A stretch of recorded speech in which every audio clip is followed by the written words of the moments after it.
ايه اللي هيحصل ما بين عثمان والأميرة المغولية إيسان بيك؟ تابعنا الحلقة اللي فاتت واللي كانت نهايتها كشف خيانة إيسان بيك أمام السادة الأتراك. كمان قدر السيد عثمان يأسر أولوغان، واللي حاولت الأميرة المغولية إيقاف السيد عثمان. ساعتها قرر السادة الأتراك التخلي عن الأميرة إيسان بيكا والوقوف بجانب عثمان، علشان كمان السيد عثمان يطعن أولوغان.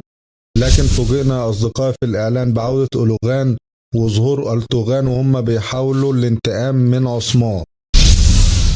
كمان تابعنا جيش مغولي هيتجه ضد عثمان، اللي هيكون مستعد بعد اتحاد السادة الأتراك لدعم عثمان في الوقوف ضد المغول، اللي هتلعب قيادة عثمان وتكتيكاته دور حاسم في المواجهة. بكده أصبحت إيسان بيكا ضد عثمان بعد ما كانت رفع شعار السلام في البداية، وأصبحت هي وأولوغان في مواجهة ضد السيد عثمان. لكن هل هتكون لصوفيا دور في المواجهة؟ ده اللي هنعرفه الحلقة الجاية إن شاء الله. تابعونا.